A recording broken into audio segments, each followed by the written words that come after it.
So we got like Remus, Els, and Remus might be changed because that's just kind of like from Harry Potter and the Marauders.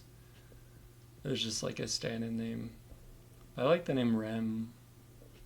Maybe his name might just be Rem. Els, Rem, and Marius. That was the name of a character in a book I was reading. So we got some things written. We got like this stuff written. It's interesting like having an idea in your head and then like sitting down and actually writing it, because you have all these ideas, but then putting it out into like words can sometimes be a different experience, because you're taking those things out of like thoughts and making them in ideas and making them into like something that is readable, that someone can read and experience and like consume, I guess. So yeah, I've been trying to embrace writing more and doing more with that. I just came across this was the comic I made. I like printed it out. This was before recoloring it.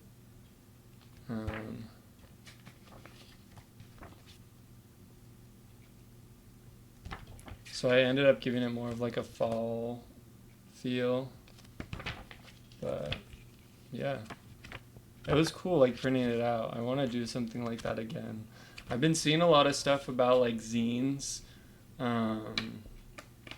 For those who don't know, oh, thanks, Buster. Yeah. I know some people who come into this stream or see this later might be like, what, why does he like bread so much? Like, what is going on? I think it like ties into like my memories of like my grandma. She would make bread, like homemade bread, and just the taste of homemade bread is so good, and like with butter. And I'm lactose intolerant, so like usually I learned how to make bread so that I could have a bread that I could decide what ingredients go into it, basically. So yeah, it's something I've had a little bit of time and stuff with. So oh yeah, like zines, which are kind of like I've seen a couple of different ones, but it's like a book, but it's like DIY or like made by the artist.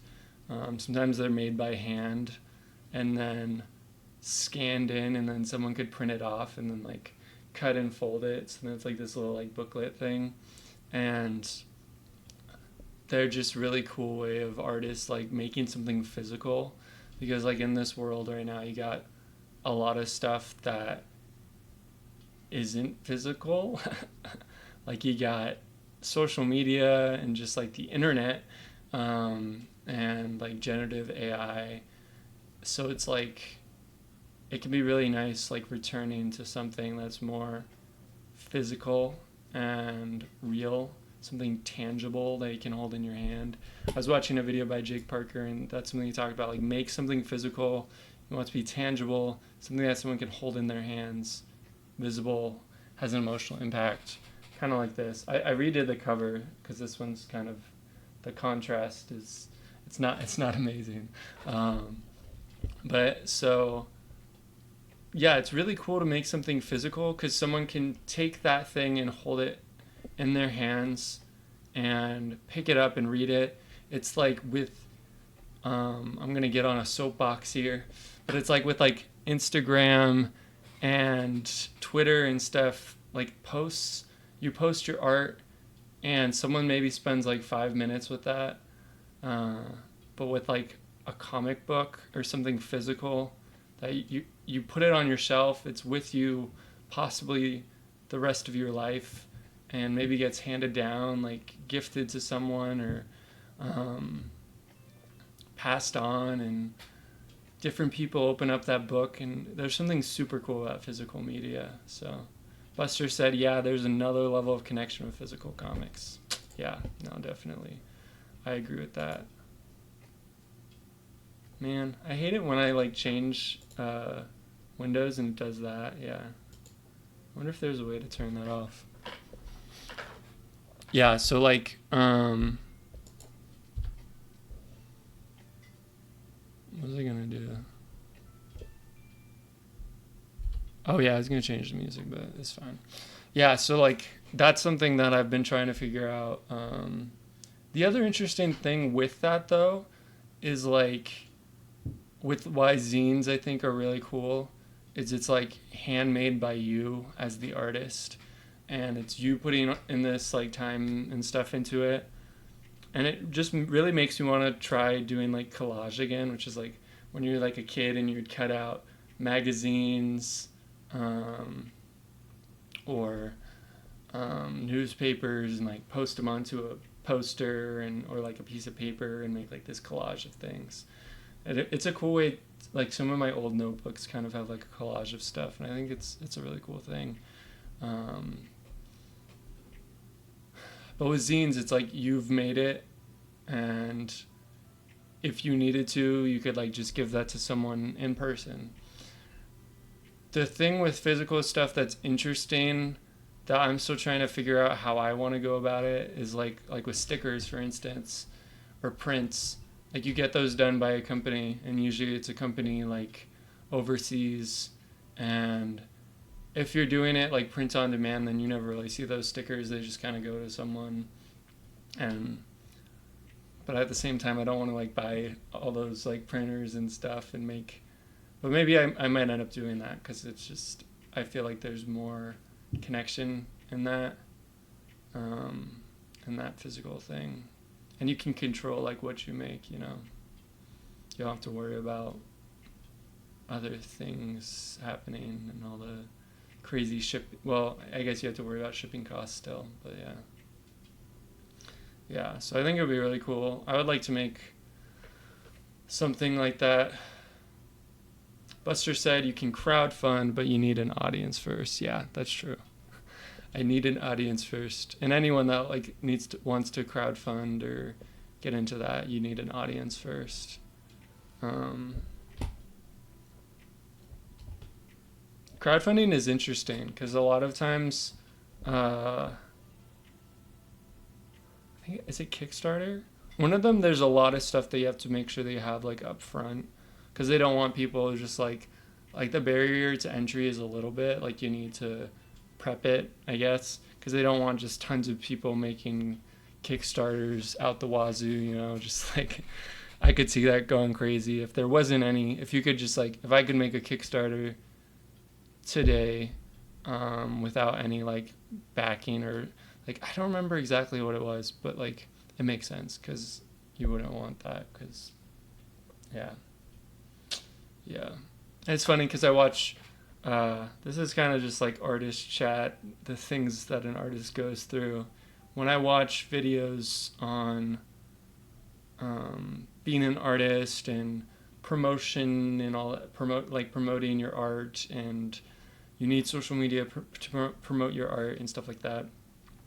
And like another thing that comes up, there's like all these like things that exist that I think are super cool, that I would like to do at some point, probably.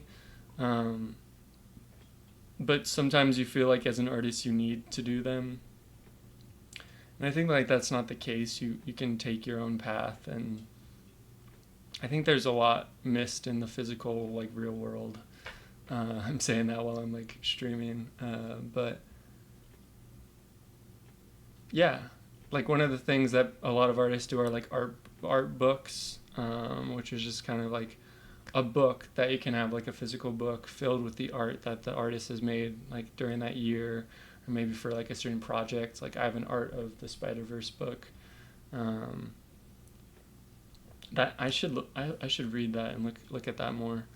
But another thing that like it's like your comic or like your web comic, and then like stickers and prints and pins, um, and stuff like that. So, and I've looked into a lot of those things, but there's so many different sites, so many different options. I have some stuff on Redbubble, but you know Redbubble. uh, So I feel like you need to find this balance between the physical and the digital, or like the internet. If you're just doing everything on the internet without any physical stuff going on, I feel like you're missing out, especially like just in life. But as an artist, like doing both physical, if even if you're a digital artist, still like trying things out digital or physically, um, like just even a little sketchbook that you carry around, and like for me, I think it comes down to maybe like trying to. I thought about tabling at conventions. It's funny I say this because it's like I don't have any art to sell right now, really. I've done some commissions and I've made art, but like none of it I really feel like is like that level yet, you know. Um, but when you're watching YouTube and seeing like reels and stuff, it's constantly being like hammered into you. You got to do this as an artist. You got to get better at this or whatever, and it can be exhausting. Uh, which is one of the reasons why I've taken like a respite and write like taking rest and just doing some more writing, because it's just words and I can do words. Sometimes art can be really difficult to do. Even when you've done like a lot of really cool stuff in the past, imposter syndrome is real and it can be like, how do I do something better than this, you know? Or how do I do something just as good as this? And even just getting stuck with like, my hand doesn't even work with the pencil anymore. I can't even draw like like a stick figure. It feels, you know, it can feel like that. So, yeah. But coming down to like the final idea of it, I think is, as an artist, I want to be able to have a, what's the word? Like an online virtual presence, but I also want a physical presence, and that might be like tabling at conventions, or even just like the places that I hang out at and stuff, having my art in my backpack and maybe stickers and stuff that I could sell to someone if they're interested, you know? I feel like it's so easy to just be like, make my online shop, and then tons of sales are gonna start pouring in. But like,